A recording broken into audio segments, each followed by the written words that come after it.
또 오늘 우리가 이 아침에 은혜를 받는 것은요, 예수님께서 식사를 하시는데 배가 고프신데 무화과 나무 앞으로 나와서 무화과 열매 몇 개를 구하고 있는 모습을 보게 됩니다. 예수님께서 아침 식사를 무화과 열매 몇 개로 하셨다라고 하는 것을 보면서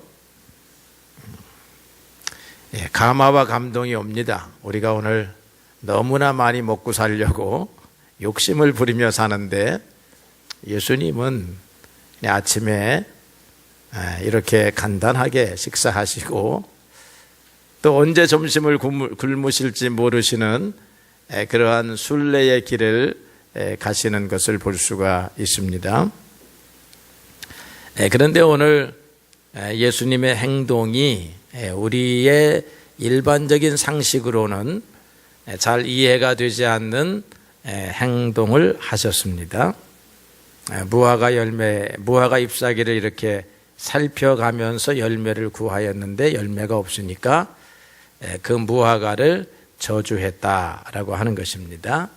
이제부터 영원토록 내가 열매를 맺지 못하리라. 아마 그 음성도 굉장히 엄격했을 것이다. 부드럽고 온유하신 예수님의 입에서 아주 엄한 호된 그런 저주의 말씀이 나왔습니다.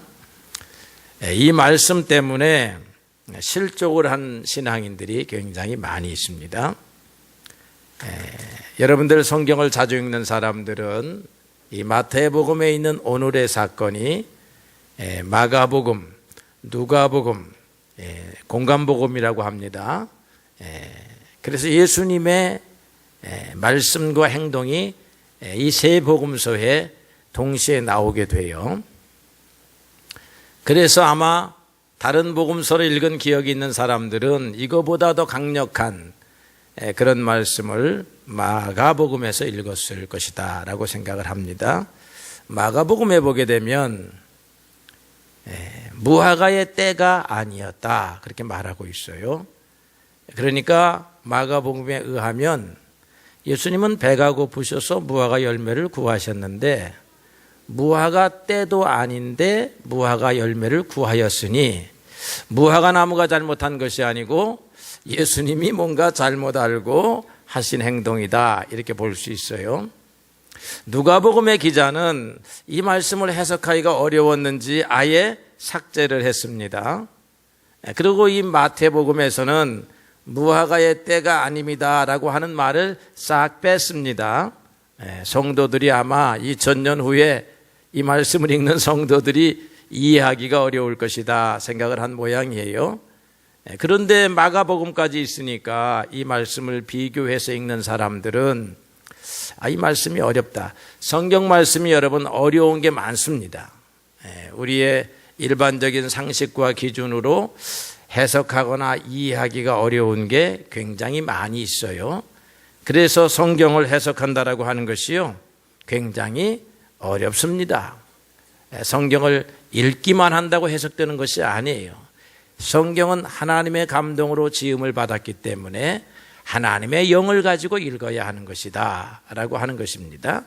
또 우리는 예수님을 구세주로 믿고 있기 때문에 예수님은 죄가 없으신 분이요 흠이 없는 분이시기 때문에 예수님이 한 행동에는 분명히 무엇인가 뜻과 의미가 있다라고 하는 전제하에서 성경 말씀을 읽어야 되는 줄로 그렇게 압니다. 영국의 지성이라고 불리웠던 버들란트 러셀 경이 있습니다. 이 사람은 1872년에 태어나서 1970년까지 무려 99세를 산 그런 사람인데요. 노벨 문학상을 받았고 영국의 유명한 철학자였으며 또 젊은이들에게 우상시된 그런 유명한 사람이었습니다. 이 사람도 원래 종교적 배경, 기독교적인 배경 속에서 자라났지만 결국 예수님을 거부했습니다. 예수님을 거부한 이유 중에 하나가 이 본문의 말씀입니다. 그는 또 책을 썼습니다. 예수를 안 믿으니까 젊은이들이 따라갑니다.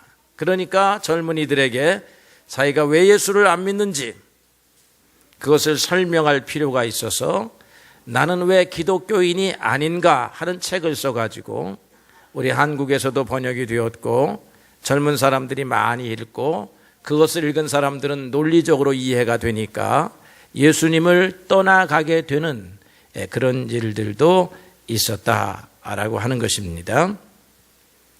이 버틀란트 러셀은요, 오늘 이 말씀을 읽으면서 예수님을 신랄하게 비판을 합니다. 예수님은 성격 장애가 있는 사람이다. 이 행위는 성격 이상자의 행위에 불과하다. 왜 죄 없는 나무에게 배고픔을 화풀이 하느냐라고 이렇게 비난했습니다. 그런 예수님이 훌륭하다 하는 점은 인정할 수 있지만 하나님의 아들이다라고 믿을 수는 없다. 그리고 도덕적인 측면, 인격적인 측면에서 볼 때에 당대에 우리가 4대 성인으로 여기는 석가나 소크라테스 공자에 비해서 한참이나 못 미친다 이렇게 비판을 했습니다. 참 성경을 이해한다는 게 어렵습니다. 성경을 잘못 이해하면 자기뿐만 아니라 다른 사람의 영혼까지도 사망의 웅덩이로 그렇게 끌고 가는 행위가 될 것입니다. 러셀은 인간적인 생각으로만 성경을 읽었습니다. 그래서 본래의 예수님이 하시려고 한 의도를 알아챌 수가 없었던 것입니다. 사랑하는 성도 여러분, 오늘 우리가 배워야 할 것은 주님의 말씀은 기도하면서 읽으십시오. 주님의 말씀은 그 말씀에 반드시 하나님의 거룩한 뜻과 의도가 있음을 알고 읽으시기를 바랍니다. 이해할 수 없는 것들은요, 기도하셔야 되고 물으셔야 되고 배우셔야 되는 줄로 그렇게 믿습니다. 구약의 예언자들은요, 상징적인 행위를 통해서 하나님의 말씀을 전할 때가 있었습니다. 예를 들자면요, 이사야는 하나님이 그렇게 말씀하셨어요. 너는 3년 동안 벗은 몸을 가지고 다녀라. 이스라엘 백성들을 출입하고 왕래할 때에 옷을 벗고 다녀라 그랬습니다. 그러니까 오늘 우리로 말하면 속옷 하나, 팬티 한 장 입고 다니는 것입니다. 거룩한 선지자가 하루도 아니고 3년 동안 집안에서도 아니고 바깥 출입을 하는데 백성들에게 말씀을 전하러 가는데 속옷 하나만 맨발로 간다라고 하는 것은 정신 이상자의 행위였을 것입니다. 그러나 하나님께서는 이스라엘 백성들에게 장차 너희가 바벨론에게 이와 같이 벌거벗은 몸으로 끌려갈 것이라고 하는 것을 가르쳐주기 위해서 선지자에게 그런 이상적 행동을 하게 한 것입니다. 그래서 이제 나중에 유대인들이 배울 때는요, 선지자들의 이런 기이한 행동들을 하나님의 말씀을 전하는 상징적 행위로 이해하게 되는 것입니다. 예레미야에게는요, 이런 명령이 떨어집니다. 27장에 너는 목에다가 줄을 매고 소감에는 멍에를 메고 다녀라. 이스라엘 백성들 앞에 출입할 때에 멍에를 메고 다녀라라고 말합니다. 하나님의 말씀을 전해야 되는데 그 옷을 성결하게 입고 멋지게 차려입고 나가야 할 선지자가요, 소가 매야 하는 멍에를 목에다 메고 이스라엘 백성들에게 나아가는 것입니다. 이것도 역시 장차 너희가 바벨론에게 이와 같이 소의 멍에에 모가지가 끌려서 포로로 잡혀갈 것이다라고 하는 사실을 가르쳐주고자 했던 선지자의 행동이었다라고 하는 것입니다. 이런 선지자 예언자들의 상징 행위는요, 하나님의 말씀을 아주 강력하고 생생하게 전달하는 도구로 사용됩니다. 오늘 예수님도 왜 때가 지나 때가 되지 아니한 무화과 나무를 바로 보는 앞에서 저주하심으로써 많은 사람들에게 의구심을, 오늘날의 사람들에게까지 의구심을 갖게 하였을까라고 하는 것을 볼 때에 이것을 통하여 하나님의 살아있는 말씀 생생한 은혜를 전달하고자 하신 것입니다. 무화과가 무엇을 뜻하고 있는 것을 알면 우리가 오늘의 말씀의 실마리를 풀 수가 있습니다. 무화과는 이스라엘 백성을 의미합니다. 하나님께서는 이스라엘을 사랑할 때요, 무화과의 첫 열매와 같도다 그렇게 말합니다. 그래서 이스라엘 백성을 비유하는 나무는 포도나무와 무화과나무였습니다. 그 이스라엘 백성은 무화과나무의 열매와 같은 백성으로 그렇게 인정됩니다.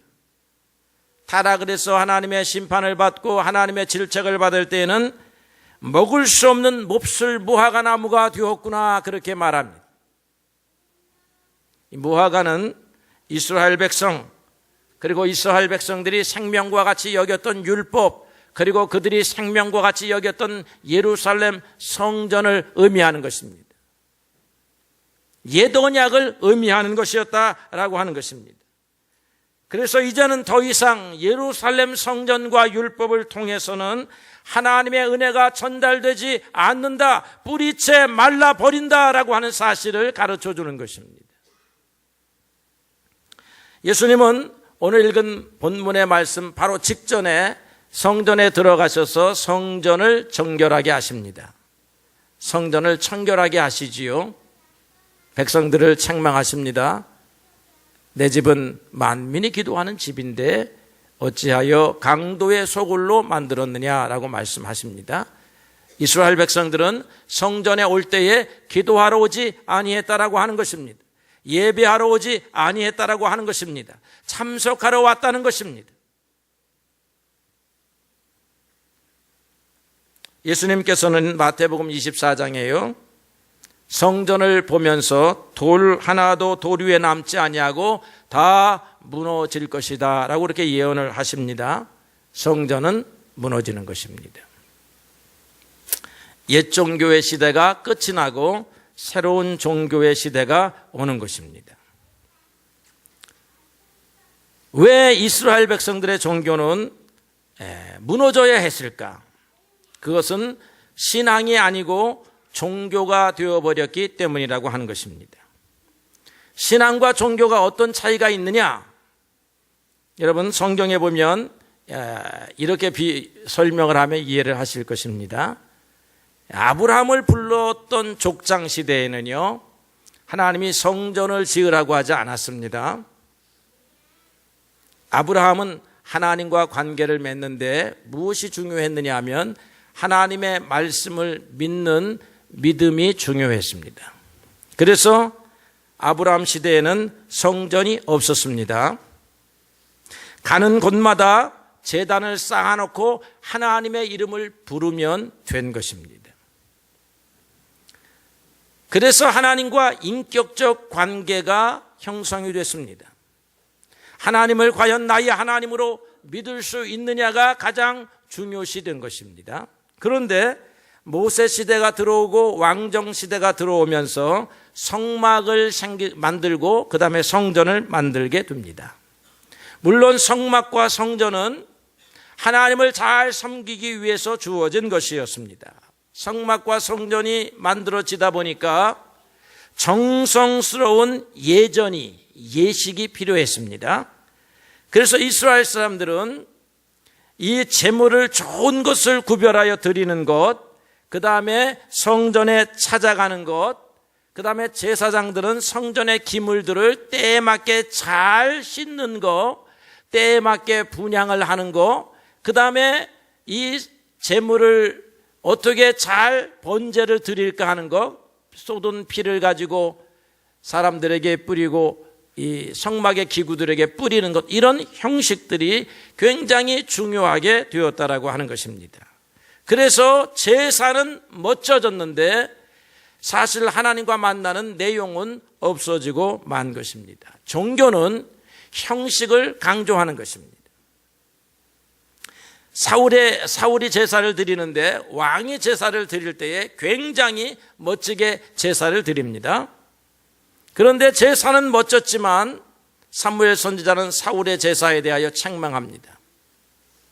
하나님은 제사를 원하는 것이 아니고 하나님의 말씀에 순종하는 것을 원한다라고 그렇게 가르쳐 주었습니다. 백성들은 하나님을 또 만날 수가 없어요. 제사장들만이 하나님을 만납니다. 백성들은 성전에 가서 그냥 가만히 있어야 했습니다. 뒤돌아보면서 장난하고 농담하고 해도 괜찮았습니다. 왜냐하면 가져온 재물을 각을 떠가지고 번제단에 올려서 지성소로 들어가는 것은 제사장이었기 때문에 그렇습니다. 제주 한 사람, 제사장 한 사람의 경건한 마음의 자세와 태도가 중요했다라고 하는 것입니다.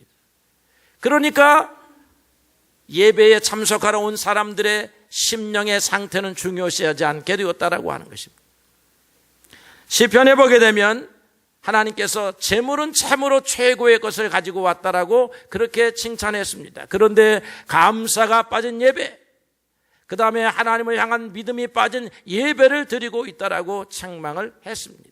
오늘 여러분들이 오늘 이 성전에 온 것은 하나님 앞에 칭찬받을 일인데, 하나님은 여러분들의 지금 외형을 보지 아니하고 여러분의 마음의 중심을 보시고 계시는 하나님이시라고 하는 것입니다. 여러분의 마음의 중심에 참된 믿음을 가지고 왔느냐 하는 것을 보신다라고 하는 것입니다. 예수님 시대로 오니까 다시 옛날 족장 시대의 믿음이 회복이 됩니다. 그래서 성전 중심, 옛날의 구약의 율법은요, 성전을 세워놓고 모든 성도들이 1년에 3차례 성전을 찾아와야 했습니다. 성전에서 예배를 드려야 예배로 인정을 받았습니다. 그런데 예수님이 오고 나서는 두세 사람이 모인 곳, 예수님의 이름으로 모인 곳은 교회가 되었습니다. 거기에서 제단을 쌓고 기도하면 교회가 되었습니다. 중심적 성전이 소용이 없게 되었다라고 하는 것입니다. 그리고 다시 하나님과의 인격적 관계가 회복이 되었습니다.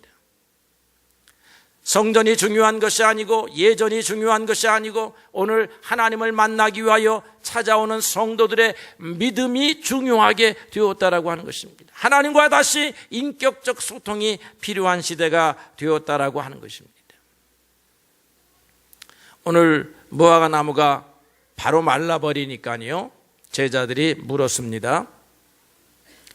무화과 나무가 정말 예수님께서 말씀하신 대로 말라버리고 말았습니다 라고 하니까 예수님께서 하시는 말씀이, 너희가 믿음이 있다라고 하면 이 무화과가 말라버린 것뿐만 아니라 이 산을 들어서 바다 위에 던지우라 할지라도 그렇게 될 것이다 라고 말씀하십니다. 우리가 하나님을 믿고 하나님을 만나면요, 그냥 마음의 평안 정도만 얻으십니까? 아닙니다. 하나님의 능력을 얻게 되시는 거예요. 하나님의 권능을 얻게 되십니다. 하나님의 놀라운 은혜가 여러분들에게 임하게 돼요.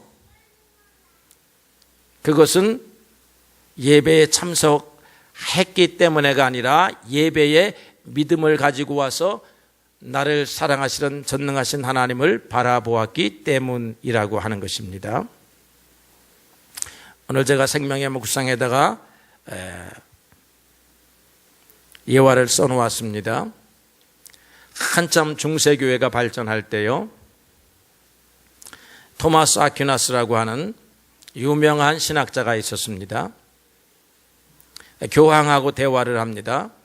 교황이 이제 교회는 하나님의 은혜로 말미암아서 은과 금이 참으로 많아졌다라고 그렇게 흐뭇해하고 자랑합니다. 교회는 곳곳에 세워지고 교회는 가장 아름다운 건축물이 되고 교회의 창고마다 돈이 생기고 그랬다라고 하지요. 그러니까 신학자였던 토마스 아퀴나스가 이제 그러면 그리스도의 능력을 상실하고 말 것입니다, 그렇게 말했습니다. 예수 그리스도의 이름으로 일어나 걸으라 라고 외쳤던 교회의 능력이 돈, 그리고 건물, 제도, 제사장, 이것을 바라보는 태도 때문에 잃어버리게 되었다라고 하는 것인데, 교회는 마치 그것처럼 힘을 상실하고 교회가 오늘 쇠락하고 있는 이유가 무엇이냐 하면, 성도 한 사람 한 사람이 바른 믿음을 갖고 있지 아니하고 교회만 의존하기 때문에 그렇다라고 하는 것입니다. 이 교회는 옛날 개념으로 말하면요, 하나님이 계시는 성전이 아니고요, 각자 마음속에 성전을 가지고 있는 믿음의 사람들이 모여서 하나님 앞에 예배하는 예배당이 되었습니다. 오늘 하나님은 어떤 사람을 찾으시냐 하면 성전에 무의미하게 찾아오는 사람을 찾으시는 것이 아니라 성전에 오든 아니면 어느 곳을 가든 전능하신 하나님의 자비와 공유를 바라고 내 힘으로는 할 수 없다라고 하는 사실을 인정하고 자기의 길을 여호와께 맡기며 살아가는 믿음의 사람들을 찾으시고 그런 사람들에게 당신의 능력을 보여주시고 그런 사람들에게 성경의 약속이 응하게 하시는 것을 여러분들이 믿으셔야 하는 것입니다. 예수님이 오셔서 백성들을 성전으로 불러 모으시지 아니하시고 찾아 나서셨습니다. 예수님은 찾아 나서시면서 어떤 사람들과 만나시냐면 믿음이 있는 사람들과 만나셨습니다. 그 사람 마음속에 믿음이 있으면 그를 만나시고 치료하시고 기적을 베푸시고 은혜를 베푸셨다라고 하는 것입니다. 예수님은 그 사람의 속마음 속에 과연 믿음이 있는가, 구원을 받을 만한 믿음이 있는가를 보았다라고 하는 것입니다. 오늘 여러분들이 좋은 옷을 차려입고 교회에 온 것은 칭찬받을 일입니다. 그러나 주님은 오늘 한 걸음 더 나아가셔서 여러분 마음속을 들여다보시면서 내가 지금 성전을 의지하고 있는 신앙이냐, 목사를 의지하고 있는 신앙이냐, 사람을 의지하고 있는 신앙이냐, 아니면 그 마음속 중심에 나를 바라보고 있는 신앙이냐를 물으시는 것입니다. 믿음을 가지고 성전에 나오셔야 합니다. 천지와 만물을 지으신 그 하나님께서 지금까지의 나의 삶을 지키시고 보호하시고 인도하셨다라고 하는 믿음, 임마누엘의 하나님에 대한 믿음, 그리고 그 하나님께서 나의 필요한 모든 것들을 준비하시고 예비하신다라고 하는 여호와 신앙, 여호와 이레의 신앙을 가지고 나오셔야 하는 것입니다. 환난 날에 또해 나의 환난을 벗기시고 나로 하여금 모든 것이 합력하여 하나님의 선을 이루게 하시며 나로 하나님의 일꾼 삼으시고 하나님의 능력으로 온 세상의 백성들에게 하나님의 복음을 전하는 사람으로 삼으셨다라고 하는 믿음을 가지고 오늘 이 자리에 참여해야 하는 줄로 그렇게 믿습니다. 이런 사람의 기도는 응답됩니다. 이런 사람들의 믿음은 하나님의 인정을 받습니다. 우리의 신앙이 한번 껍질을 벗고 성장해야 되겠습니다. 형식적인 신앙, 종교에 머무르고 마는 것입니다. 어느 곳을 가든지 내 마음속에 제단을 쌓고 전능하신 하나님을 진실로 부르며 나의 인생의 문제를 해결하실 이가 우리 하나님이시요, 이 나라의 문제를 해결하실 이시가 이 하나님이요, 우리 교회의 문제를 해결하실 이가 하나님이시라고 하는 믿음 가지고 주님을 바라보게 될 때에 2000년 전에도 역사하셨던 하나님, 오늘 여러분들에게도 동일한 역사를 하시는 줄로 믿습니다. 예수님은 어제나 오늘이나 내일이나 동일하신 분이십니다. 믿음이 있는 자를 찾으십니다. 오늘 여러분들이 믿음이 있는 사람들 되기를 바랍니다. 믿음으로 주님과 교제하는 하나님의 백성들 되시기를 주님의 이름으로 축복합니다.